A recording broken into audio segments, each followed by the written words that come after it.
வணக்கம் ஃப்ரெண்ட்ஸ். இந்த கதையில் ஒரு நல்ல கதையை பார்க்க போகிறோம். இதை தப்பாக நான் சொல்கிறேன்னு நினச்சிக்காதீங்க. எனக்கு புரிஞ்ச மாதிரி நான் சொல்லிகிட்டு இருக்கிறேன். உண்மையான கதை இதை ஓடிக்கிட்டே இருக்க பாருங்கள். நீங்கள் வேணால் படிச்சுக்கோங்க கேட்டுக்கிட்டே.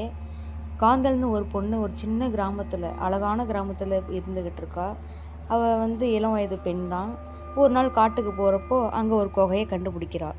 அந்த குகையில் என்ன இருக்குதுன்னு பார்த்தீங்கன்னா, பல வகையான ரகசியங்களை கொண்ட நூல்கள் இருக்கிறது. அது யாரோடதுன்னு பார்த்தீங்கன்னா, அந்த கால மன்னர்களோட நூல்கள். அதை பார்த்துக்கிட்டே இருக்கும்போது அங்கே ஒருத்தன் மயங்கி கிடக்கிறான். அவன் பார்த்திங்கன்னா யாத்ரீகன். அவனை எழுப்பி பார்க்குறா.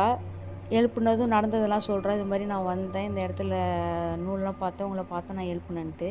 அதுக்கு அவன் சொல்கிறான், நான் வந்த இடத்த தேடி அலைஞ்சிக்கிட்டு இருந்தேன். இந்த இடத்துல மயங்கி விழுந்துட்டேன். இந்த இடத்துல நிறைய நூல்கள் இருக்குது. இது அரசரோடது. இதில் நிறைய ரகசியங்கள் இருக்குது. இதை எதிரிகள் கையில் மாட்டாமல் நம்ம பார்த்துக்கணும்னு சொல்கிறான். காந்தலும் சரி நம்ம பார்த்துக்கலான்ட்டு ஒத்துக்கிறா. அந்த நூல்கள்லாம் படித்து பார்க்குறாங்க ரெண்டு பேரும். அதில் உள்ள ரகசியத்தை கண்டுபிடிச்சிக்க முயற்சி பண்ணுறாங்க. அதுக்கு இடையிலே பார்த்திங்கன்னா, கிராமத்தில் இருக்கிற தீய சக்திகள் கொண்டவர்களுக்கு இந்த விஷயம் தெரிஞ்சு வந்துடுறாங்க.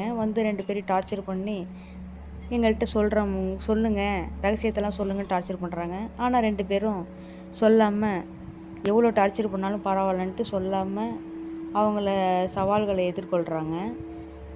சரின்ட்டு அந்த ரகசியத்தையும் கண்டுபிடிச்சிட்டாங்க, என்ன தான் இருக்குது அப்படின்ட்டு. அந்த கிராமத்தில் பழைய நீர்வழி தடத்தை கண்டுபிடிக்கிறாங்க.